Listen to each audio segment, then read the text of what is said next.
Okay, so our card for the energies that you're dealing with, and we'll read both sides of this. The North Node, where the eclipse is, it came out the right way around, so that will be the effect, the positive effect, the right way around. And then we'll read the reverse side of it for the opposite end, even though the eclipse is not there, the opposite end of the eclipse. So bear is quite a powerful animal. It is very security conscious, it's protective. And yeah, we see him sort of coming out of hibernation. It could be to do with us being in hibernation and stuck in our caves, but wanting to get out. I think we all do quite desperately at the moment, to see what's happening around. So I'm going to pause this as I normally do, just to save time, and then get it in the book to read and see where the energies are that you're dealing with. The Taurus, there we go. So the eclipse is in Gemini with the North Node, your second house, and it is a lunar eclipse. And that the key words for you is primal power, sovereignty, intuition married with instinct. And it says here, the bear connects you with the very deepest of your ancestral roots. Yeah, at this level, you are in touch with the primal mother, the bear goddess Artia, who will defend you fiercely from all danger. You are connected also with the bear god Artios. I hope I haven't slaughtered that. The mighty warrior Arthur, the guiding pole star of the great bear. Your intuition will never fail you. If you will listen to it in the still darkness of the night, working with the bear gives you the opportunity to become a spiritual warrior like Arthur. You can find the way to come into your power by marrying your strength with your intuition. Integrating your primal power with your intuition means uniting your star power with your animal power, and both are symbolized by Art, the bear. So that's the eclipse energies coming in for you. Then the other energies that you will be dealing with, the other end of the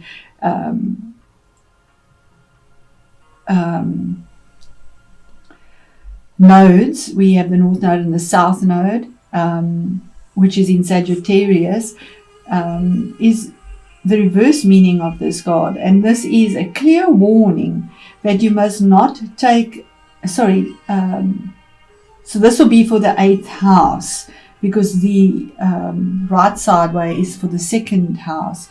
The 8th house this is a clear warning that you must take care not to be overwhelmed by the ferocious mother, by the berserk warrior, by forces of anger and primal ferocity that, untempered with the human qualities of compassion and reason, can damage not only your own life, but those of others around you.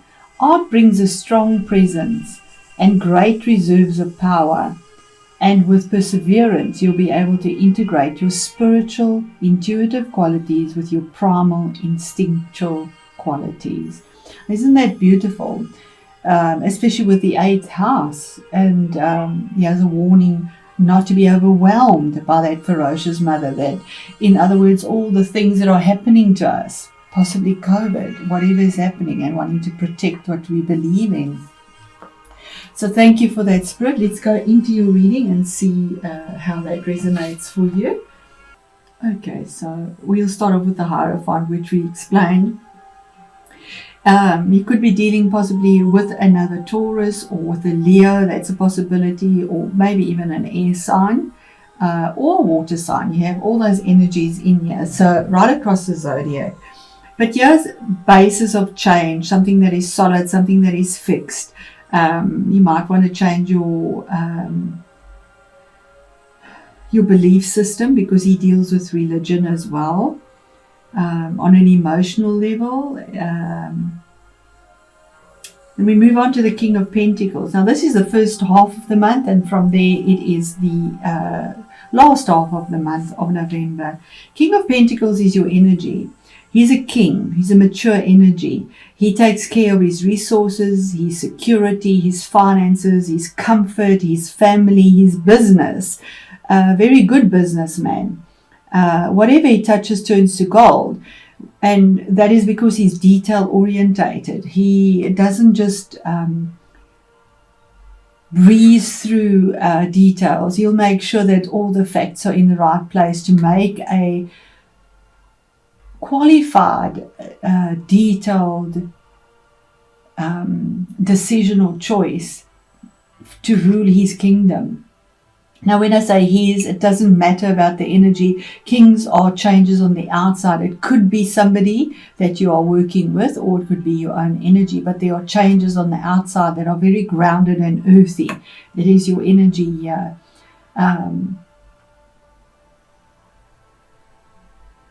It could be about investment as well. That could be a possibility as well, because Pentacles is about finances. He's looking towards the future. He's got his scepter in his hand. He's made his decision and choice, and sitting there quite comfortably crossing his legs. He's done it. He's made his choice. He knows where he's going. And possibly by the new moon. And we do have a new moon. If I'm not mistaken, it'll be in Scorpio, November. Possibly there could be a change of something with finances or security, that you'll be dealing with, or investments. And here's the Knight of Swords, and this again could be somebody or your own energy.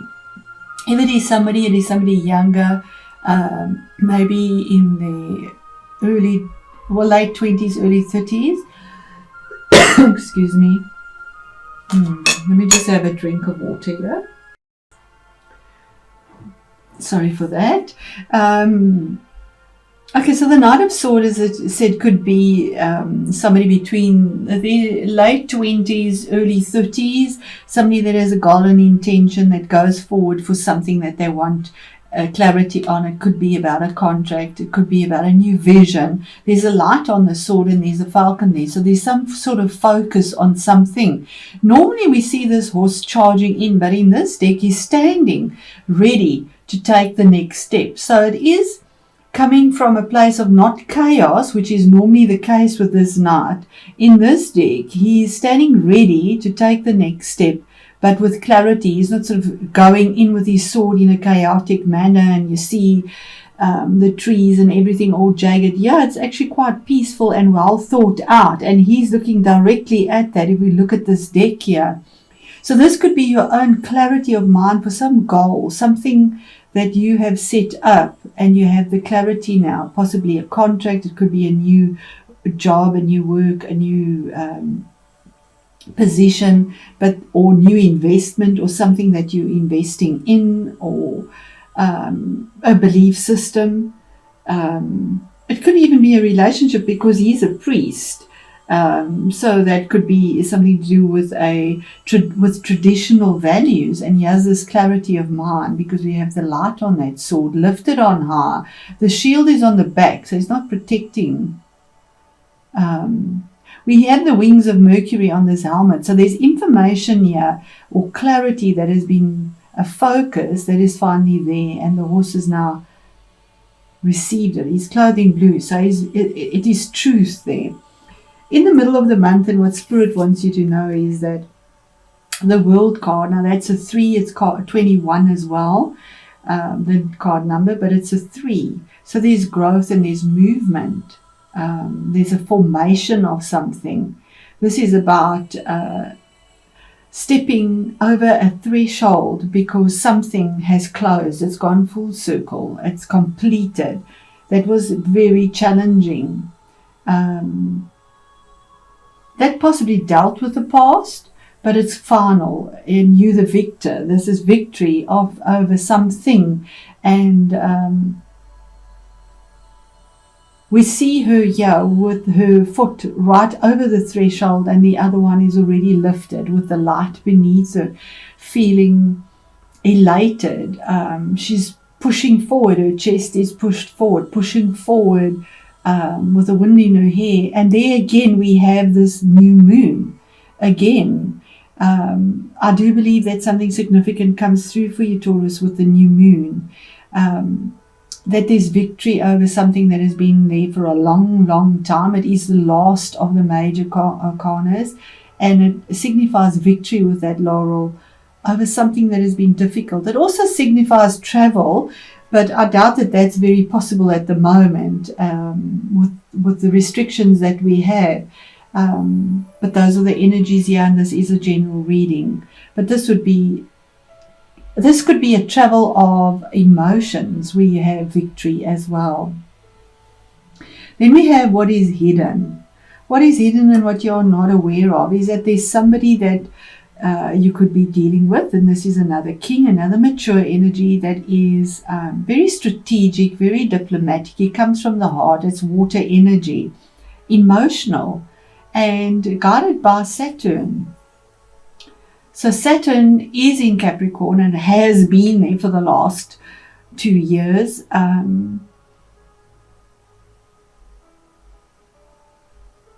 And I just want to see where that falls for you.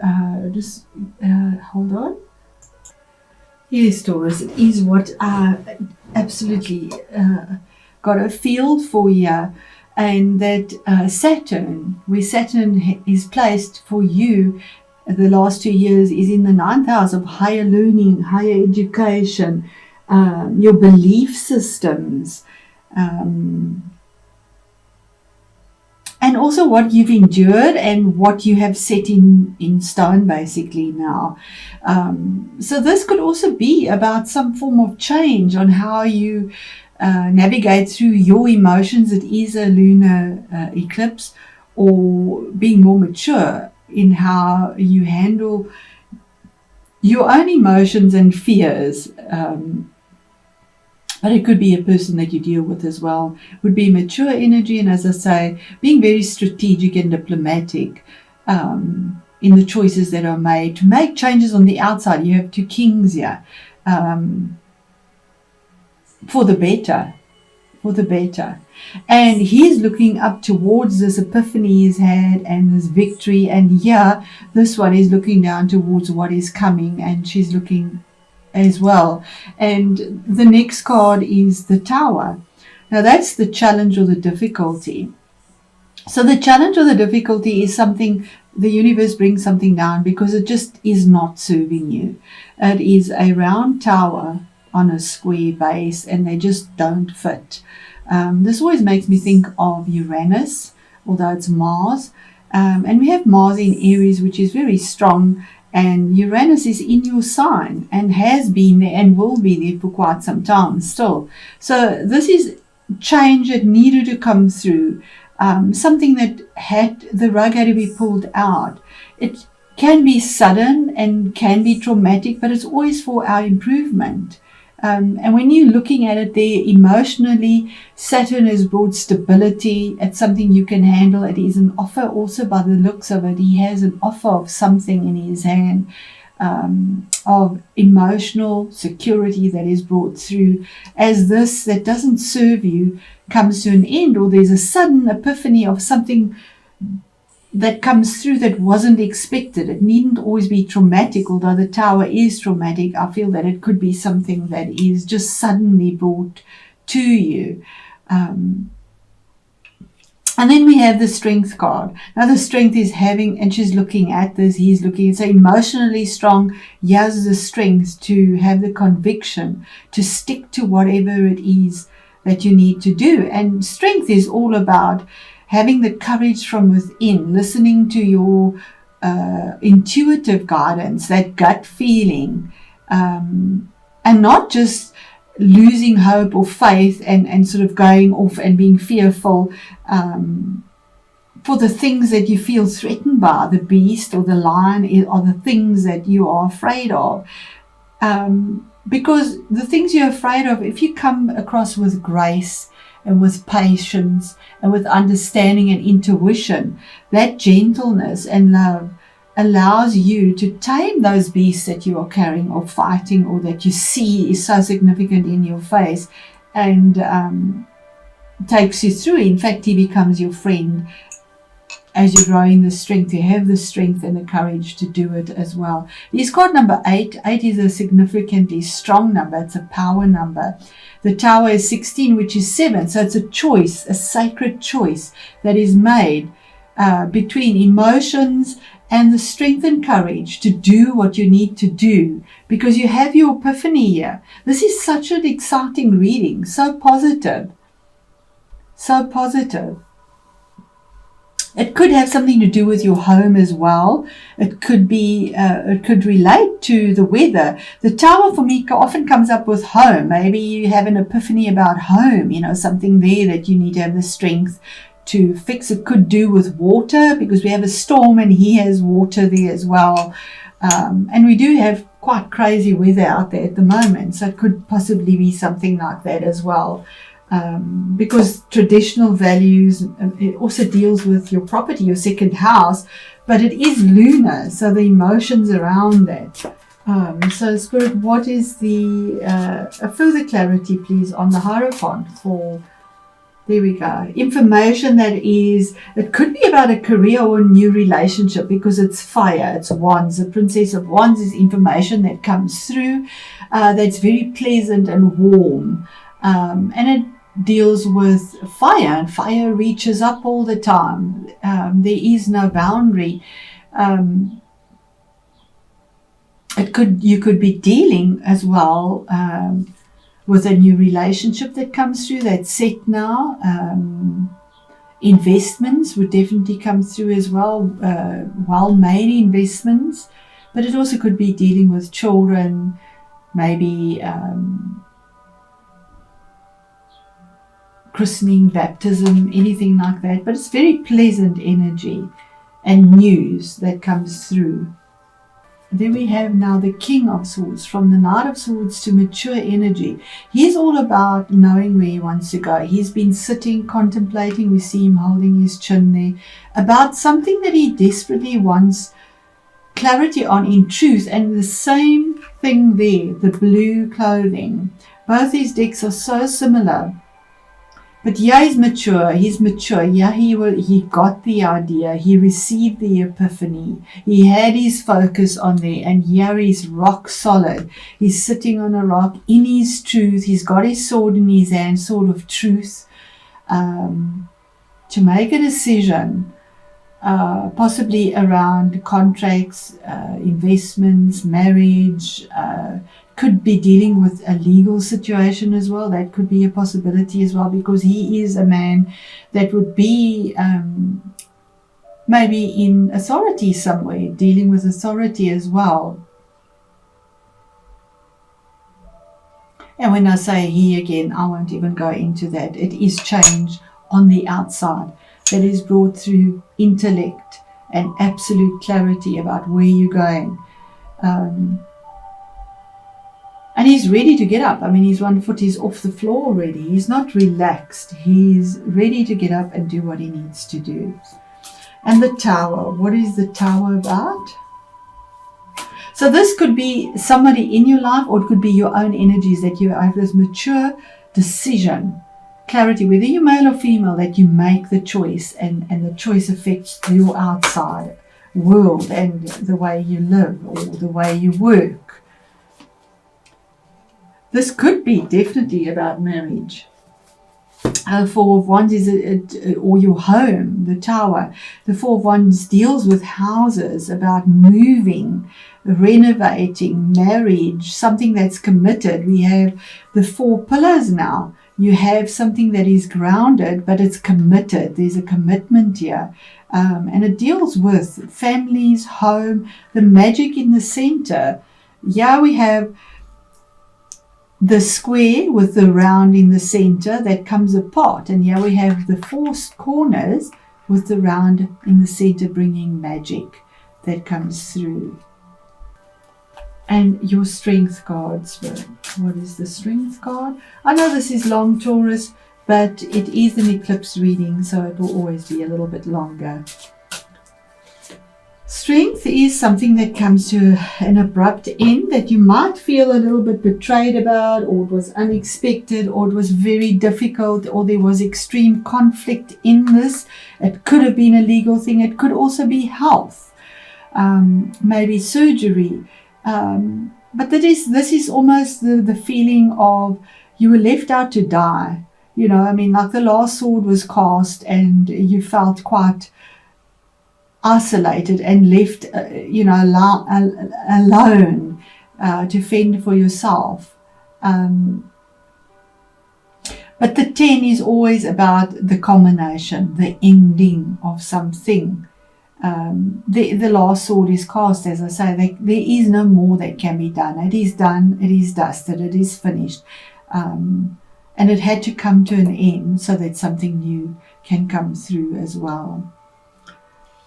So 2 difficult energies, but you have the strength and courage to get through this because you are mature in your emotions. You have clarity of mind, and there is a victory here promised to you. So what a beautiful reading, Taurus.